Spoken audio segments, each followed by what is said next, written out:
And that's the reason I never really cared for Marina Sirtis. I mean, granted, there are a lot of things that were great about her in Star Trek, but then there were other things that just were not so great. I mean, it really boils down to kind of whether or not you can act.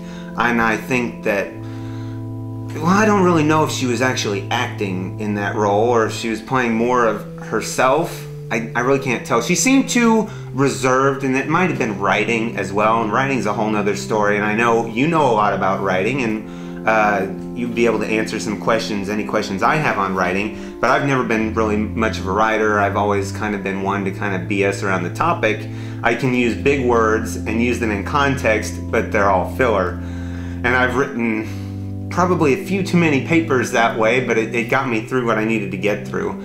You know, and this is just kind of an overall topic. You know, writing transcends all sorts of things. Writing can connect you to the past, writing can connect you to the future. And when you really think about it though, what is the past and what is the future? Surely you might have some idea on that, right?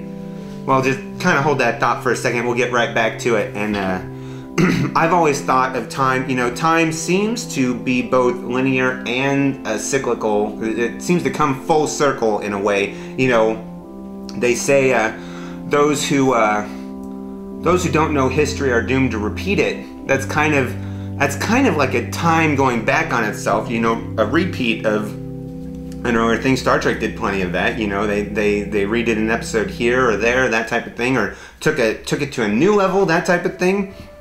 But in the end, it really just comes back to what is time, and people have been struggling with that idea forever. And, you know, I've always thought of time as just this impenetrable fact of the universe. They say it's the fourth dimension, you know, and Back to the Future dealt with that. One of my favorite movies, and I know you know that, is just one of these great movies. And don't worry, we'll come right back to that. Whatever that idea was, we'll come right back to it.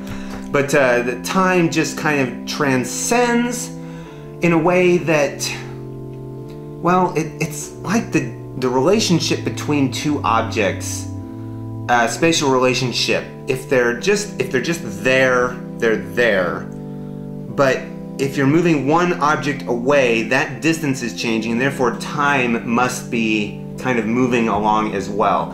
And it's the relationship of two objects between each other at any given set of spatial coordinates. But also, if you have a spatial coordinate and they say the universe is expanding the way that it is, how can you ever know you're at a specific spatial coordinate? Because while you might be at a specific coordinate here to the Earth, like say you're 100,000 miles out from the Earth, and you're not quite to the moon, and that is your spatial distance. Your distance is a lot farther, of course, than the nearest galaxy, but that galaxy is moving.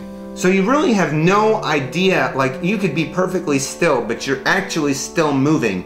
But who knows where the center of anything is? Like you can find the center of a circle, you can find the center of our galaxy, but can you find the center of the universe? I mean, just tell me, can you find the center of the universe? Well, I don't want to hear your answer just yet, because I've got some other ideas on that, but we'll touch on that. We'll get right back to that. I mean, it just seems to me that the whole thing should be able to be explained by one equation. You know, they've been trying these equations for years, E equals mc squared, but they can't make that line up with quantum mechanics. And I just feel like there should be some way in math. Math is just crazy, because math is like the true constant of the universe. And there's really, everything comes down to numbers. And, you know, just pure raw data. Even this tablecloth on this table is just made of numbers. And at some point, you've just got to accept the fact that you can't really get away with anything because it all amounts to numbers.